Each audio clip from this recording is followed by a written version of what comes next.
to Curse of Strahd, Episode 3, presented by Your Daily Dungeon, proudly sponsored by Your Daily Nerd. I am here today to bring to you chills, thrills, kills, other things that rhyme with ills. Bills. Vils. Yes, villain. Influenza. So, Not that influenza. Not the last one. Yep, nope, that's it. Anyway. The real Curse of Strahd. Getting You have really syphilis. sick. Oh, no. Alright, I just need some drops. I'll be fine. He never calls you again.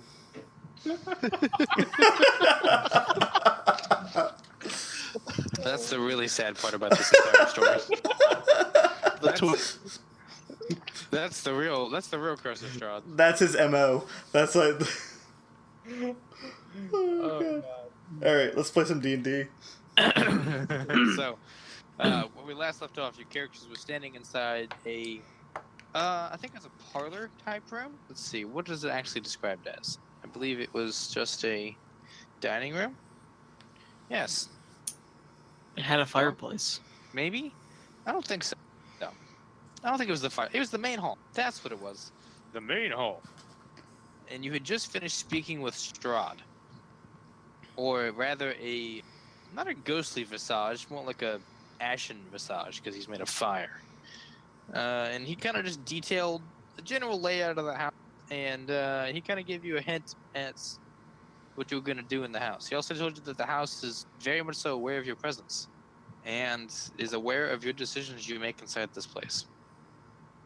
So, let's go ahead and pick up right where we were. Strahd's vision burst from life, decaying back into the ebony-colored fireplace as the room goes back to its dulled-out color. Those of you without dark vision return to seeing very little, while those of you with dark vision see only black and white splotches of shapeless forms. Very difficult for you to get an actual, what's it called? A lucid vision. Let's go with that. Nothing is very, even your dark vision, particularly helpful to you. Darn. I do know that Mel has an oil lamp in his hand. Did you put it back, or did you want to light it again? Oh, did it get unlit? I don't actually think I lit it. I think it just picked it up. Yeah, I think at the mentioning of the house being alive, put it back down out of fear. But as a DM, I'm telling you that you could probably use that lamp, and you'll be fine. Yes, I will use the lantern. Okay. What do you have? Do you have prestidigitation to light it, or some matches? A small little firebolt in there. A little zipper. Yeah. Just. All right. So you find yourself standing inside of the rectangular room, that black marble fireplace, to the north of you. So also, I do want to mention this. The house is oriented very awkwardly. It's a rectangle up and down in your minds. You're standing in the very center of the rectangle now, in this smaller rectangular room. The house is oriented where the actual east of the building, I believe. Let me look at the map real quick. So when I refer to directions, yes, east is actually at the top of the house. North is the left side of the house, and so on and so forth. So the south is the right side, and the west is the bottom side. Does that make sense? Mm-hmm. Yeah, so just the whole compass is counterclockwise rotated. Just 90 degrees counterclockwise. Mm-hmm. Yes. So you are standing in the middle of a large room with a red marble staircase winding around. The doorway to your left is what you came in from. There is a doorway to the west right side of the house, and you see several other doorways on the eastern side of the house. 1, 2, 3, 4 to be exact. West side for life, so let's go to the west. Well, actually, Ian, you said at this fireplace, above it was a sword? Yeah, there's a longsword with a little windmill cameo built into the pommel. I want to examine that. All right. So you walk over and you lift the sword off, or you're just leaning in close to it. I kind of want to just lean in close to it and examine it. I don't want to touch it just yet. I don't know. I'm gonna keep an eye on Mel. Okay. You see the house kind of groans a bit with the shifting of weight, and you see Watt reaches for a door and grabs it as the door folds in on itself and like almost eats Watt's visage as you see him get sucked in through the door. You see him vanish completely. As this happens, you also see Davros take a step on the first step, and like an escalator, the steps begin to move rapidly, and you see Davros get slipped off his feet, and he's slung up the stairs rapidly before the stairs turn back on their normal steps. The house groans maniacally as you hear the sounds of a voice echoing. Have fun. They won't be returning anytime soon. I'm assuming the whole party saw this, right? Yes, it was of grand display. Very hard to miss. We should probably stay pretty close together. I agree. All right. Although DJ's pretty freaked out by what happened. I'm imagining Scooby-Doo music playing while we're exploring. In a more pleasant world, yes. But I still want to examine this sword. Mel's like, whatever. We gotta find stuff out about this. What if this is a magic? What if this is a beastly sword and we just left it there because we're all scared? Go ahead and give me. Let's see. What's a good check for this? I got. Let me tell you. I got history and I got arcana. I got religion. Well, right away you can tell that this sword is most certainly not arcane anyway. There's definitely nothing magical about it. It looks very mundane, despite being quite nice. And you said it's a long sword. It is, yes. Okay. Yeah, it's long. All right. If it's not magical, then I'll just leave it there. Okay. Yeah. I just wanted to check it. Is there anything I can discern about it, or is it just? No, there's nothing in particular of interest about the sword other than it's exquisitely made. Okay, just a well-made. Yeah, without lifting it up and fucking around with it, you're not going to be able to get too much out of it other than looking at it. It's kind of like a museum piece, unless you touch it, move around with it, kind of get a feel for what it is.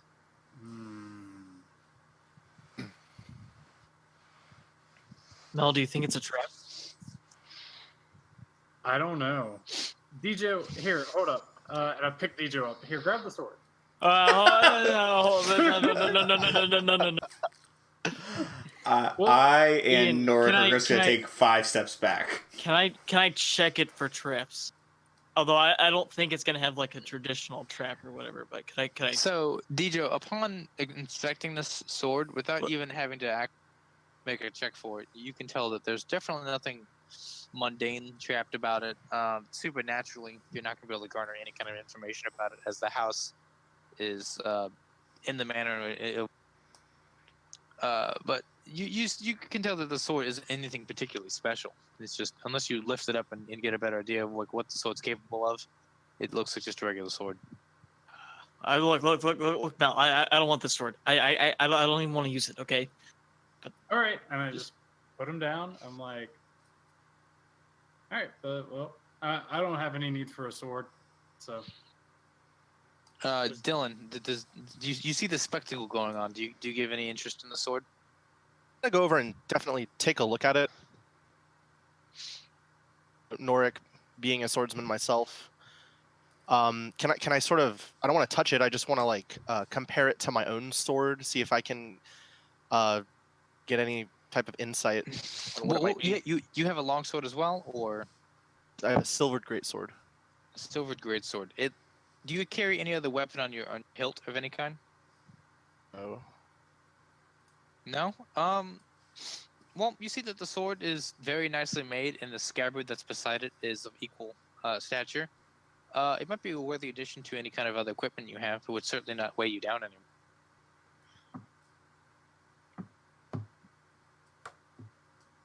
DJ, and I'm gonna say, you didn't notice any traps on this thing, did you? Well, nothing mundane anyway. This is kind of a weird place, so I didn't sense any magical nonsense going on with it, so should be fun to pick up. yeah, I feel like it might be. I feel like it might be fine to pick up, but yeah. I'll Reach watch for the out for sword. you. So you reach out The sword, and you grab grab the sword and you remove it from its little seated position, and the sword feels wonderfully light, and it feels as if it's very well balanced. The hilt bearing most of the weight, so that the blade can have all the brunt of the force of your swing comfortably built into it. And the scabbard is what looks to be like made of a fine silver leather almost. You look upon it further. Go ahead and give me a perception check. Nort. I knew it. You didn't know anything, DJ. Shut up. It's a 9. 9. So you're looking at the scabbard. You don't notice anything particularly interesting other than it has some sort of interesting pattern to it. You don't recognize the pattern off your first glance. All right. But the sword feels very nice in your hands. I'm gonna maybe take a couple of light swings with it, and just Norik's gonna say, "This is a very finely made weapon. I think I'm gonna hold on to this."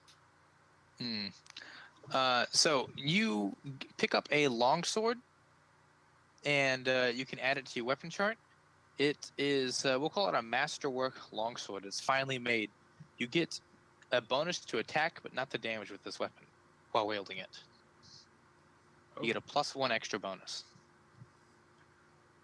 Nice. So just to have an alternate option. It's a single-handed weapon. You may wield it with 2 hands if you'd like to get an extra to have a D10 of damage instead of D8, but it's up to you. In addition to that, you remove the scabbard. Would any one of you like to examine the scabbard at all? Oh, I- yeah. When I I see would. that it doesn't blow up after taking So he pulls the scabbard down, and to those of you interested, you can make your perception checks to look at the scabbard as well. Oh, my perception is shit. 8. I got 11. 21. Hey, Dylan, what's your character's name again? Norik. Norik, like Yeah. Noric. Yes. So yeah, I rolled a 21. All right. So DJ notices that it's just a plain leather scabbard. You don't notice anything particularly interesting about it. As soon as he pulls it off, Mel, you see that the scabbard is made of finely crafted silver dragon leather. Huh. All right. I don't tell him. Cool. I just say, oh, that's interesting. Such a piece is definitely an oddity to find in not only this house but in the position of nobleman. Yeah. So, nothing else of great interest is in this room other than the creepy, like, decorative wall work with the skulls and snakes in it. There are still the other door. Yeah, I'm getting creeped out by this. So I go to the door that, I say, DJ. So you have all this advice about good adventurers. Which way do we go? Let's go through one of the eastern doors. What's behind door number 1? Definitely in character, right? Kyle? There are left to right. There are 4 doors. There's one closest to the fireplace, one directly beside that one, and then there's like a small little alcove just beside that door. And that alcove has 2 doors, one facing the north wall and one facing the opposite. DJ's going to go toward the one that's furthest to the left. Okay. So you walk over there and you jiggle that door and it opens up. Okay. Ian, do we know which of the doors took What? door? Watt, that's right. 4A. Yeah, it's going to, let's see here. That'll be the farthest right door, the one that is facing the fireplace. Okay. So let's not go through that door. Agreed. Agreed. So yeah, I guess I don't necessarily walk into the room yet, Ian. I'm pretty careful whenever I open up the door and check things out. Mm-hmm. I kind of go over to Norik and I kind of just shove him forward. I'm like, hey, this is where you walk in first. Push the muscle forward. So I'm gonna summon my greatsword into my hand, and I will. I guess I'll lead the party into the room. You don't believe in like unsheathing that thing like a normal person, do you? Just every chance I get, it's a magnet that thing to my hand. I have to be a dramatic hoe, and so I mean it's faster, I guess, to just summon it into my hands. Yeah. I'm gonna see that, kind of be jealous a little bit, and a big flash of green light, and then I have my silver scimitar in my hand. Just to not to be outdone. All you weapon wielders, so showy. So, you open up this door and you see that the centerpiece of this wood-paneled dining room is a carved mahogany table, DJ, surrounded by 8 high-backed chairs with sculpted armrests and a cushioned seat. You see a crystal chandelier hangs above the table, beautifully crafted, which is covered with resplendent silverware and crystal all over the table. And this crystal is covered with, let's see, what looks to be like a very, very clean polish. Nothing in this room is heavily dusted at all, and looks like it has been inhabited for years and years and has been well used and cleaned and maintained. Mounted above the marble fireplace, you see a mahogany framed painting of an alpine veil. Of a what? An alpine veil, like an alpine woods, basically. Yeah. The wall paneling is carved with elegant images of deers among the trees. Let's see. To anybody who has a DC check of 12, let me know. Passive perception? Sorry, a passive check of 12. That's me. I've got 13. Norik and Mel, you both see within these trees carved into this working of the eaves, you see hideous faces twisted and wolves lurking among the trees as well. Ian, can I make like some sort of history or intelligence check to see if I can maybe figure out like anything else about the room, I guess? No, there's nothing really of great interest in this room. Okay.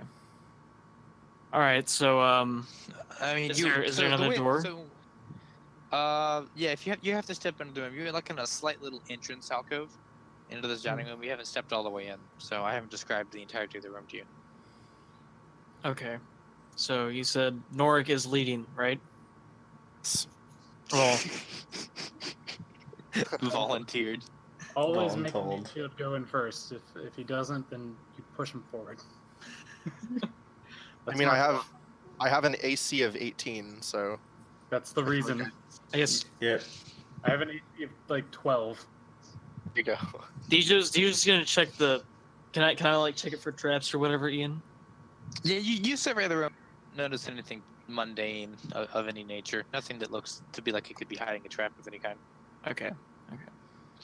All right. So I tell that to the party. So The room is inadequately lit, mind you. The fireplace is not on, and you certainly don't see anything out of the windows in the room as well. You step into the room, Norik, and you see red silk drapes cover the windows, and you see a tapestry depicting hunting dogs and a horse-mounted aristocrat chasing after a wolf, which hangs from an iron rod bolted to the south wall. Can I inspect the aristocrat on the horse and see if I recognize him? Yeah, you can. I'm going to tell you right now, you don't know anything about him just yet. He's a Barovian noble, and you're a stranger to these lands for sure. I head in after him with the light. Yeah. After So seeing not blow up. you step in with the lantern, and the candelabra sitting upon the dining table all instantly light, dimly lighting the entire room. And a macabre scene begins to take form around you as spectral entities sitting in the chairs suddenly come to fruition before you, eating a meal that finally is cooked upon these beautiful table plates and wares. You can see that these spectral images are feasting upon this meal, while none of the actual tangible utensils are moving whatsoever at all. Oh my gosh, Ian. I mean, yeah, Ian.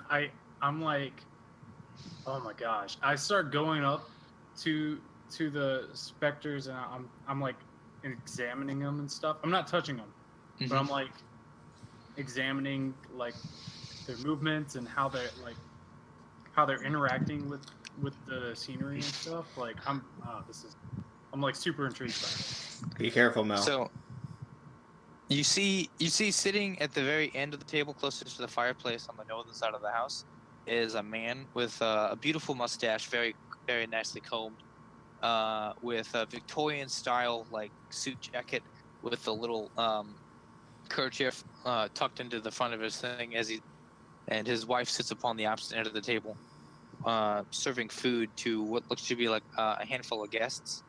And you see the two children that you saw outside sitting with empty plates before them as the parents pass food to everyone except for them. The specters notice us in any way? No, they seem to be playing out some sort of before you, unaware of your Okay. presence. And I just kind of like, without looking at the party, I'm just like, just don't touch them. And I just keep examining the situation. Would any kind of religion check be helpful right now? If you would like to make a religion check, a canon check, you may. What about an intelligence check? You can make an intelligence check as well if you just want to kind of have a better understanding of what's going on. Or like investigation or something. I got No, it. you that can work? just make a, Go ahead. I got a 22. Yeah, I rolled a 1, so. oh, okay. Oh, well, one Hey. is. So, what kind? You rolled a canon check or what? I rolled a religion check. You get the idea that this is sort of romantic ritual that the house is putting on before you to show you some kind of macabre show of the house's history. You said a necromantic type of thing? Yes. Okay. Or I like started- the ghost of Christmas past. Like, I'm just like, I'm in like full investigation mode right here. Mm-hmm. All right, I'm like Sherlock Holmesing this shit, you know, So, like explaining everything and like as it's happening, like not like just pointing out small little details and stuff. Anything I can see. so in the middle of the meal, you notice one of the guests stands up, and he kind of like holds his hands out, kind of like in a, let's say, a prayer fashion, as the man at the head of the table kind of looks up at him with a bit of a scowl, and you see the guy place his hands flat upon the table, a gold ring shining upon one of his fingers, and you see him stamp his fist as one of the children looks up frighteningly. The mother looks up from her meal and kind of like spins a knife around in her hand so that the knife blade is facing back towards her in an aggressive position. And she looks at the children's. She looks at the children and says something with unvoiced words as the kids begin to get up and move, except for the oldest daughter who has some hesitation. The mother reaches forward and slaps the child across the face. She falls out of the chair. The mother? The mother slaps the oldest child, the girl that you saw outside. Okay. And we can't hear any We- of this. This is all wordless. It's like a black and white movie before you, but no text even to explain what's going on. You Can we kinda read have their it- lips at Yeah, all? that's what I was about to ask. I was like, I'm. Is it possible I can read what? Yeah, if you're actively trying, you can give me a perception check. I'm only gonna have Norik and Mel roll that because they both asked for it. This would have been helpful to have Watt on. My perception's not terrible. No, he was asking because Watt reads lips for a living. Oh yeah. It's like it's his job. I rolled a 9. What about you, Nork? Nine also. All right. Yeah, you're not really able to kind of catch what's going on with the voicing. You can tell that there's some strain between the mother and the father as the man with the gold ring continues to speak behind the hood of his cloak. After the children kind of rush out the room, the other individuals in the chairs all stand up and furnish blades. And the man of the house stands up with his mustache kind of with a grim look upon his face. His countenance that of pretty much pure anger as he pulls a hand crossbow out from his boot and fires it into the man's hood. You see his head whip back and fall to the ground. And as he hits the ground, the door behind you flings open from the main hall. Okay. Do I see anything at the door? No, the door kind of squeaks to a halt, as the rest of you probably would have been, taken a little bit aback by this jump scare, and you see the spectral visage of what looks to be like a young, beautiful woman step into the room. This time, you see the young woman kind of split her. You see the wife flick her eyes over to the husband, and the husband furnishes a blade from his coat jacket and approaches the woman, and you see several of the other figures stand up from the table and start walking towards the maiden as well. She drops the silver platter that she was bringing in and darts out the room as the figures begin to take off after her and vanish. Is the guy who got shot, the guy with the ring, Mhm. is his body still on the floor? No, you look around and you see nothing to indicate that anyone even died here in this room. I meant like his astral body. If it just vanished. Oh, yes, his astral body's still there. Can I inspect that ring without without touching him? Yeah. You want to investigation, perception? Investigation. Oh yeah. 23? 26. So you gaze upon this ring and you see that it looks to be like a common gold band, save for an emerald stone emblazoned into the top of it with some sort of strange symbol you've not seen before. I kind of pointed out to the party, or at least like while I'm examining it, I just kind of like say that. Can DJ roll like a history check to see maybe what the emblem might be, or intelligence check or something, or investigation? If you wish, sure. Okay. What should it be, like history, investigation? History or religion? I suppose since Mel pointed out the ring, I think the rest of you can also roll religion if you so choose. I'll do history. I did religion and I got a 7. Okay.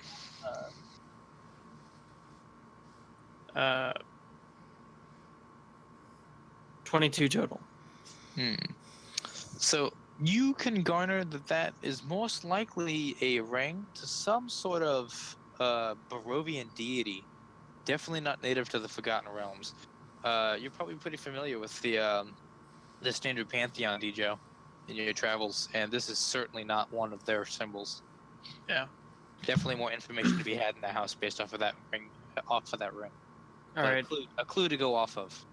I make that clear to the party. Okay. You also, with that check, may make a mental note of the exact appearance of that ring.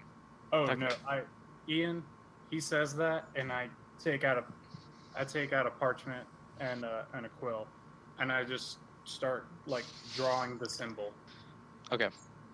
Yeah, you make a relatively accurate representation of that symbol. Yeah.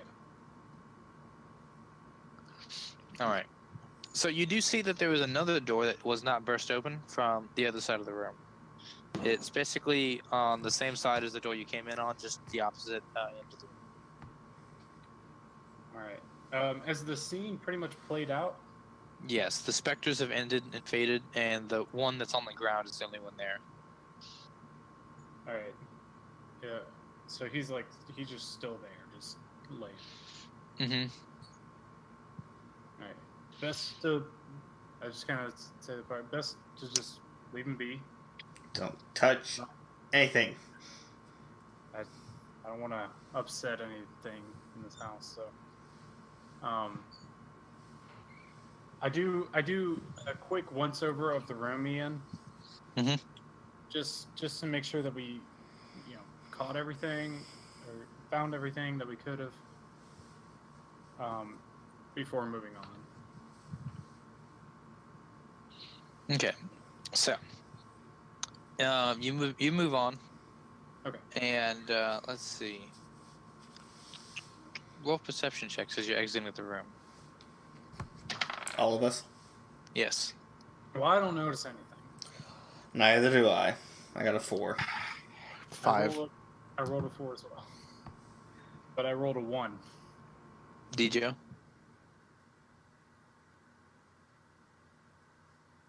DJ, what'd you roll? Zachy boy. Sorry, my mic was muted. I rolled an 8, and Okay. but my passive is 9. Yeah, I mean my passive is 12 if you want to count. So that. it would be wait. Who was? I thought somebody had a 13 passive. No, that was me. Sorry. Yes. Oh, As then well. Mel would have been the only one that noticed this time. Oh. Now, as you get up to walk out as you start to walk out the room, you make it to the door. You hear the sounds of foot scuffling, and you see the hooded figure stand up with the crossbow bolt and break it off of his shoulder before he fades away. I knew it. Oh shit. What's up? Well, he's not there anymore. I mean, he's a ghost. They do that. No, he got up. This is a scene that was playing out, and he died in that scene, and then got up. I mean, That is still alive. he got shot in the shoulder, right? And he got shot in the head, didn't he? Mm-hmm. He broke the arrow off of his face, basically, from inside the hood. Oh, I thought you said he broke it off his shoulder. I did, but I'm retconning it. It was an incorrect statement. Okay. He broke the bolt off his face. Then I retcon what I said too, and I go, "Oh shit!"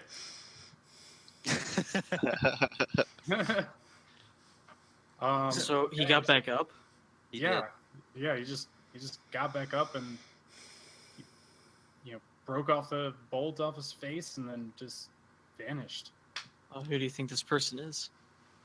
Um, That's obviously some undead, or I guess undead-ish. No. I got a guess, but I have a guess too. I don't want to make assumptions at the moment because I know very little. Yeah, we need to find more information. Yeah, I agree.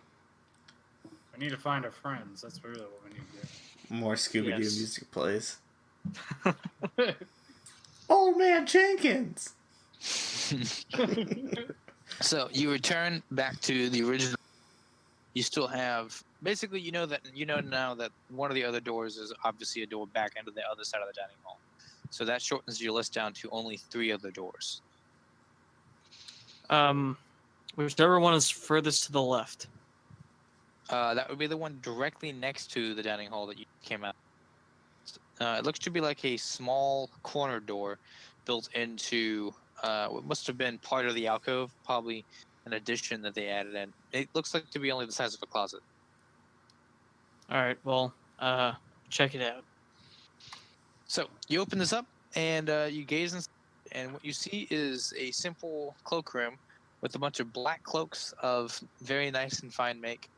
Additionally, you also see what looks to be like a top hat sitting upon the highest shelf. Is there anything else of interest? Can I make some like an investigation check or something? Or No, there's nothing else of interest in here. I take a top hat and I put it on top of DJ. you know what? I'll let it happen. It fits pretty nicely, DJ. You're actually shockingly surprised that it is in fact halfling or gnome sized. Suit you well. Yeah, don't you think that's kind of suspicious? Everything about this house is suspicious. I mean, you're right. I wouldn't question that too much. from the glow of the lantern, the hat has a very beautiful sheen to it, as if the satin of it has been well kept. Well, so I guess I have a top hat now. He's There you add a top hat to your inventory. I'm currently doing that. What AC does a top hat have? Negative 0.0000. Hey, I'll take it. That gives you disadvantage on stealth checks. You're hiding in a bush, but you see the top hat poking out of the top. Oh man. All right, DJ, pick another door. All right, whichever one's furthest to the left. God damn it. You know what they Basically, say. You've gone through all the doors on the eastern side of the house, save for the one that sucked up Watt. We skipped that one. Yes. Okay. All right. So there is a door on the western side of the house, beside the entrance door you came in. And it looks like it makes up the front half of the house. So it's probably going to have a larger room inside of it, based off of a guess. And then you see a marble staircase directly beside that wall that winds up. All right. Well, let's finish exploring the first floor before we move on to the next floor. Yeah, the stairs got Davros anyway, so.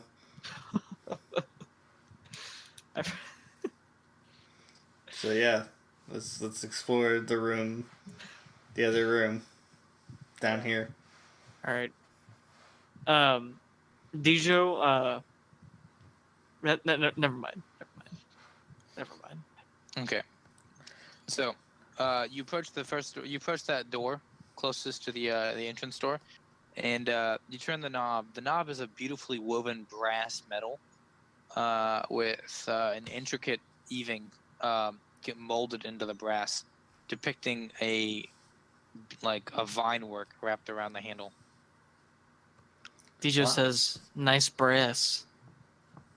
Lots of vine work here in this house. Yeah. So, All right. What happens next? do it for the vine. Stop. So you Needs to open be the door. stopped. Yeah. You gaze into an oak-paneled room that looks like a hunter's den. Mounted above the fireplace, you see a beautiful stag's head, and positioned around the outskirts of the room are 3 stuffed wolves. The wolves look like they're in prowling stance. Their eyes seemingly track you as you walk into the room. They're gonna attack us. I know it. I know.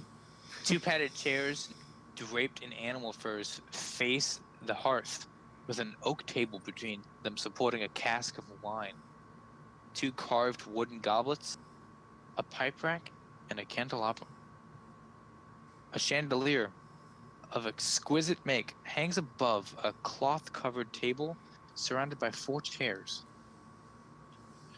That is basically on the opposite side of the room of the fireplace, and it's closest to the front entrance of the house. Window that looks upon the street. The window is actually not covered up, but it does have iron bars blocking the exit for the window. Well, there went my plan. The fireplace isn't lit or anything. This room is It's by about what to looks get to be lit. like. Yeah, this room looks like to be only lit by the exterior light from the house now bleeding into the room. You can see that there is moonlight coming in. I also have my lantern. So. Yeah.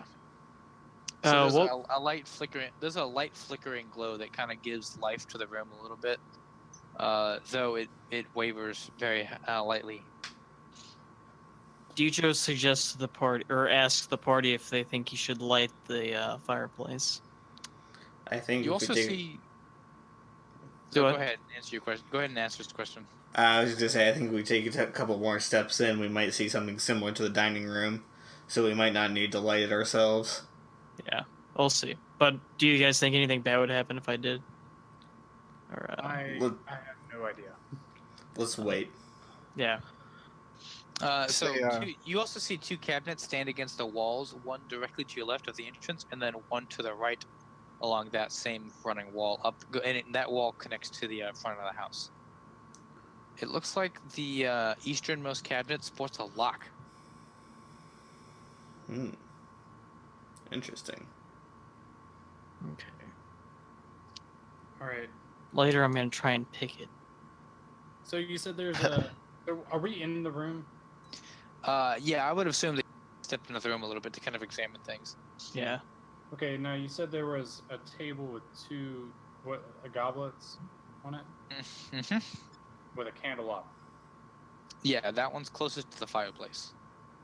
All right. I want to go examine that. All right, Mel, you walk over to the other side of the table, holding the wine and the candelabra with the two goblets. The wine looks to be very full. Can I tell if it's good wine? Good year. You look at the wine, and not only do you not recognize the year, it certainly occurs to you that the Barovians must not use the same time scale as the rest of the Sword Ghosts. The year is completely off, almost 5 centuries behind the time. In addition to that, you also see that the wine is of a make you've never seen before, coming from someplace called the Wizards of Wines. Purple Dragon Crush, Wow. dated 500 years from the actual date. What? Sounds like Capri Sun. Purple Dragon Crush. Mm-hmm. They're drinking the Kool-Aid. I like how it's from WoW. Right, Wizards of the Wine. All right. Well, Mel kind of picks up the bottle after examining it, and just kind of like looks at the party and just like, anybody want some? Don't tempt me. I don't like the idea of touching things.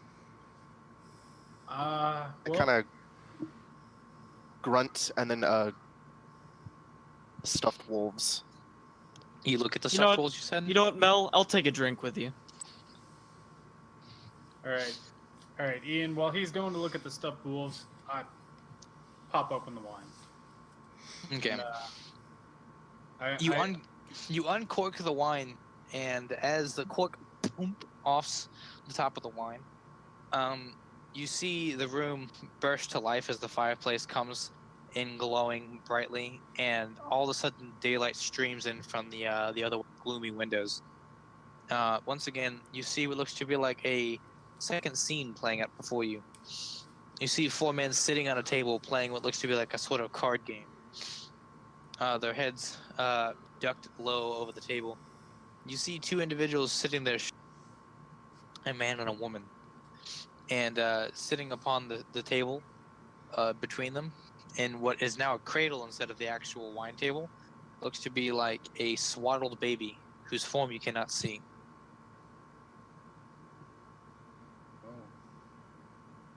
Playing with around both of the children, and you see the young boy is playing with his doll, riding the dead wolf as if it were a valiant champion.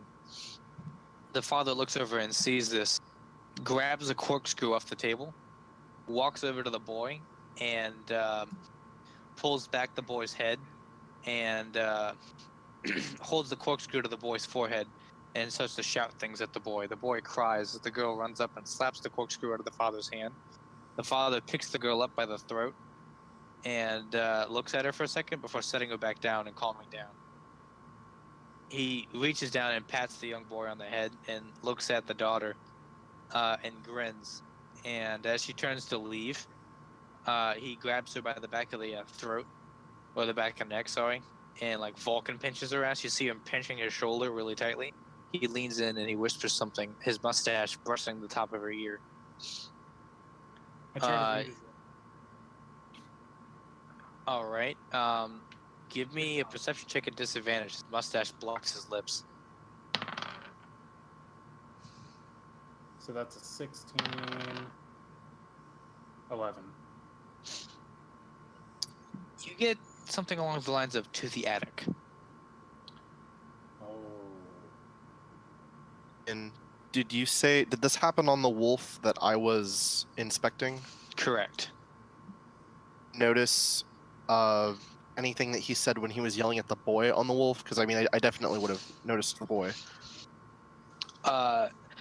His lips were easy to read.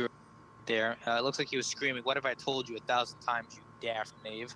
Do I have to break an arm or perhaps drill a hole in your head so that I can put something more?" He stopped mid-sentence as he was slapped.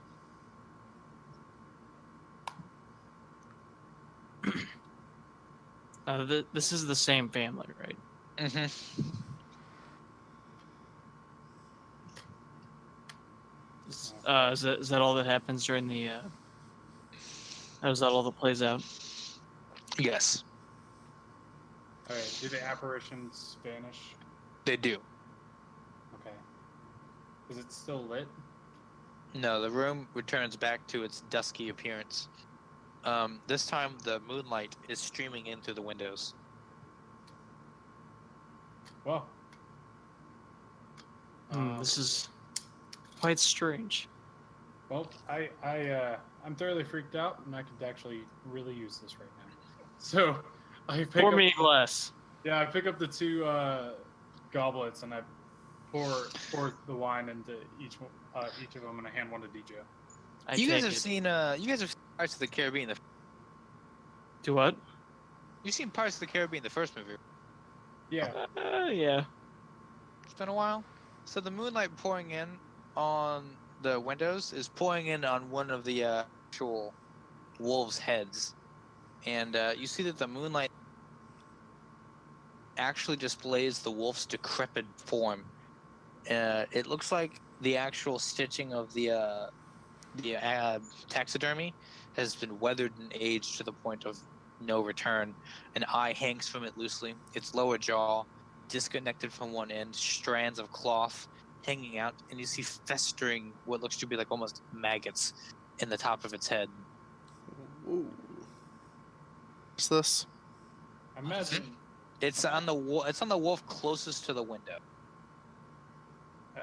I imagine Norik sees this first because he's over by the wolves. Well, there's actually the wolves are in three separate positions. There's one on each side of the cabinet closest to the entrance, and then there's one all the side of the room, closer to the fireplace, really, than anything else. So if they're about to drink this wine, I think I'm going to turn to them and I'm going to say something like, I'm not so sure you two want to do that. Why's that? An illusion. Who knows what that might taste like or what it might do to you. Ian, So I we would- see the wolf, right? Yeah, the wolf is very obvious now. Ian, I would consider Mel to be somewhat of a wine connoisseur. Okay. Okay. He So does- he's a drunk. No. He drinks wine for pleasure, not for he doesn't drink wine in excess. The only problem is I don't have a frickin' drink in my hand. But he appreciates good wine. So he knows all the weird things like sniffing it and Mhm. swirling it around the glass. He does all that, like Hey. test the wine before drinking it. Okay. I want to inspect the wine before I take a swig. The wine seems very, very fine. Can I take the wine to the moonlight? Sure.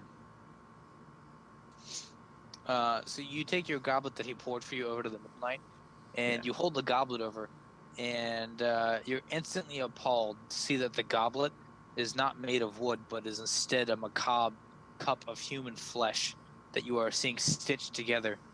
The wine is wine. The wine looks good. Dude. Does Okay. Mel, do you see this? I see that, and I just fucking drop the goblet. Yep. As soon as that happens, it's just. I'm just like, go. One word. Yikes. I take the. I'm going to wine- look at them and go, I take the wine to the moonlight as well. The bottle suddenly looks dustied and old and aged, but the wine inside of it looks perfectly preserved inside the moonlight. Oh, thank God. I just take this from the bottle. It's very good. It's excellent. I'll take a sip. It's some of the best wine you've ever had. I handed it to DJ. I was like, dusty bottle doesn't bother me. Yeah, I suppose so. I take a drink out of it as well. Dijo, you see that the goblet on the floor with the human flesh begins to rapidly decay. There is certainly a pungent smell. I hurry up. I just take a quick drink of the wine. Ian, Yes. After we both take a little sip, I just kind of like look at Amnon and Norik, and I'm like, "Huh? You want some?" Amnon's gonna walk forward like he's gonna take a sip, but then act like he hears something, and then just kind of backs up and puts his hands in his pockets, looking like it. What's that? Ian, I corked the wine and I put it in my bag. All right. I'm not having. Hey, this wine is very good. I'm not wasting it. Just dusting away in So, this. you step back out into the main room, the main hall, and you see much the same scene, kind of dark and gloomy. But now you see that the staircase, there are two what looks to be like little torches on the end of the stairwell that are now lit. Well, if I know anything about video game mechanics, that's where we go next. Oh wait, did we check out those cabinets? Oh yeah, the lock, right? I wanna try and pick that. I forgot about that. Yeah, weren't there two cabinets, one unlocked and one locked? Is that right? Correct. So you should probably just check both of them, but we could just see what's in there. Yeah.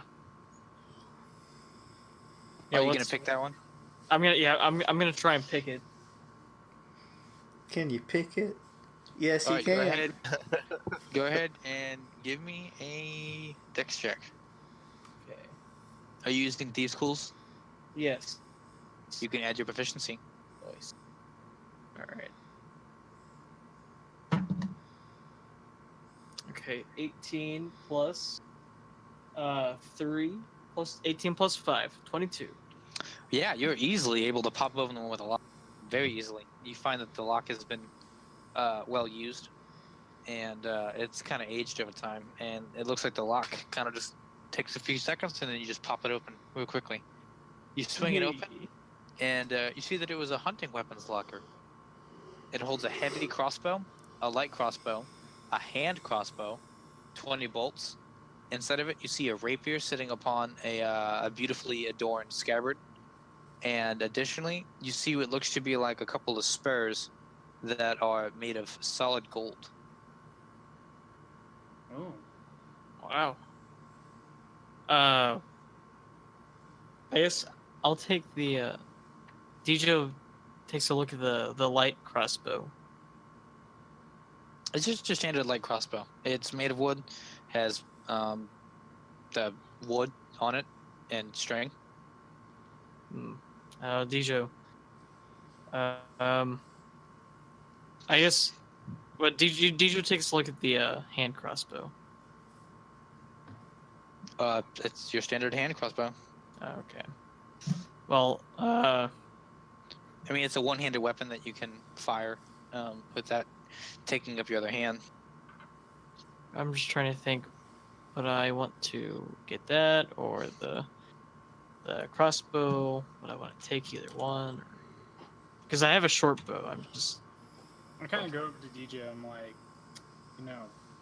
that hand crossbow might work pretty well for you. I listen to Mel, and I'll take the hand crossbow. Think about it. You shoot an enemy, and then you shoot an enemy, and then go up behind them and stab them in the back. And then hide. Yeah. Yeah, DJ will take the hand crossbow. That sounds Alright, like fun. And you take the 20 bolts as well? Yes. Okay. Unless someone else takes a crossbow. Yeah, it's a good offhand weapon attack. Yeah. Yeah. Do we all see what's in the? Yeah. I'm gonna go ahead and grab the. Unless DJ wants to grab the golden spurs. Okay. Something. Yeah, I just mentioned in North. It's like, who knows? We might be able to fetch a good price for that. And Ian, one more thing. Can I take out the longsword and I want to shine that into the moonlight to see if it affects how that looks? Good call. Good call. You shine the longsword into the light, and it looks absolutely gorgeous. It holds up all of its wealth and esteem, and it looks like it has not aged a day. I'm gonna resheath it and put it back on my hilt.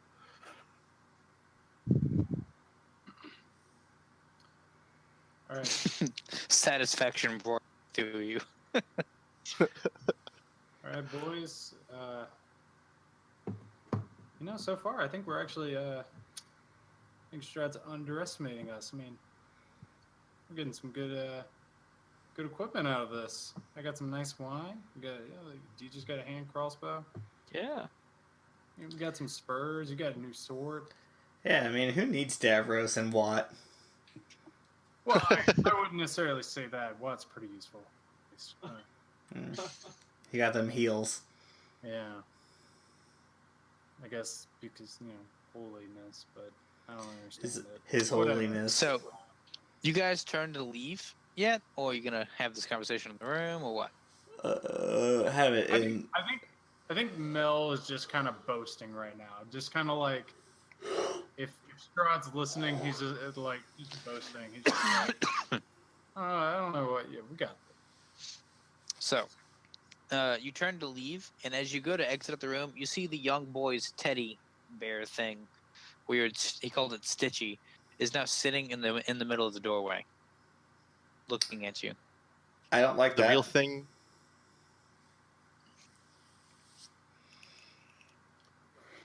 Is it tangible? Is It's it sitting moving? upright. It's not. Yeah, you can't see through it. It's not moving. It's I back up. I'm just like, I spoke too soon. We're all gonna die. Norik, Not so Norik is gonna take a step forward and he's gonna say, "Come, there's nothing to fear. It's merely a child's toy." And I'm gonna try to go to kick it to the side with my foot. Give me a strength check. Oh. Oh man, that's bad. The GM asks you. Not 8, sorry, 16. So Norik raises his foot and goes to kick it. He strikes the doll in the head. The head whips back, but the rest of the doll does not move. Shit. What does it feel like when you kicked it? It feels like a doll. Norik, you look down at the doll as its head slowly twists back to look at you, its head tilting to the side. You hear the sounds of violins playing dissonant notes in your ear as the room begins to kind of slowly twist on its side with the head of the doll almost following its movement in Norik's vision only. So is it like I have to cover my ears? Mm-hmm. Yo, Okay, Nor- so I'm gonna kind of aim a little bit and be like, cover my ears. The doll reaches up and grabs your foot, Norik, lifts you off the ground, and throws you back against the cabinet you guys just raided. The cabinet shatters with Norik's weight hitting it, and Norik crumples into the cabinet. Norik, you're basically sitting in the divot where you landed in the cabinet. Okay. Like this is all actually happening. Like we all see Yeah, this? you got that actually. Okay. I just like start running to Norik, and as I go, I just like throw out a firebolt at him. Yeah, I'm gonna throw an Eldritch Blast at it. Okay. You want initiative first, or you want to? No, just roll the hit. Okay. 18. 7. All right. So The doll eats your firebolt, and the hole burns through it in the chest, and it screams in pain as the Eldritch Blast zips over it and crashes into the hallway. You see its short arm whip out like a tendril and go sailing at your chest, Mel. Oh shit. 14 to hit. 14 to hit. Mhm. Oh man. I'm gonna cast. Can I use a reaction to cast Blur on Mel? Does Blur take a reaction? I'm not sure, honestly. I picked it and I don't think it does. Hey, if Dijo is like close enough, he would take his sword and try to cut the arm off of the doll. Yeah, it's an action. Go ahead and roll the arm, DJ. Yeah. Do what? Blur's in action. By the way, it hits. Okay. I'm gonna see if I can cut it or damage it before it gets to Mel. Yeah, go ahead and roll the hit, DJ. So I'm using my short sword. So that's 15 to hit. 15 to hit. Yeah. You strike the doll's arm. Go ahead and roll damage. Okay. Hold on. All right. I suppose I wouldn't get like. Oops. No, you don't get sneak. All right. It like fell. The dice fell off my desk. So 1 second. That's fine. 4. Take the roll. 4. Okay. So you slice the arm, and it almost comes clean. Mel, the arm strikes you in the chest directly where you fired your firebolt. You feel a singeing burn on your chest, and the doll stands up macabrely onto its feet and lashes its arm like a tendril. Mel, you flip up in the air for a second before being slammed back into the ground onto your face. You don't take any damage. The doll's weaving begins to stitch itself around Mel's clothing, wrapping him up almost like a spider. Mel, you begin spinning rapidly. Ian, do I see that? Crap. Yeah, you wanna climb yourself out of the cabinet? Can I kind of sit up and fire a magic missile at it? Yes. I'm like, Ian, I'm like frantically trying to take my fucking robe off. Okay. Like, just frantically like trying to rip my clothes off. Okay. Give me a disrobe check. Give me a streak check. Or streak check. Just roll a dex check real quick for me, Mel. Dex check. Okay. Oh, no, that's a 4. Damn, Mel, you can't strip one. I have more. I'm attracted because of my brain, my body. Alrighty. Go ahead and so your magic missile crashes into it. Roll damage. And that's all. It's 3 darts, right? Are you firing all 3 darts at it? Or you can fire one. It's 1 dart per spell level. No, it starts with 3 darts. Oh, does it? So it's It does. Okay. Yeah. I'm just gonna fire. I guess I'll fire all 3 at it Okay. as I see the tendrils kind of weaving into Mel's clothing.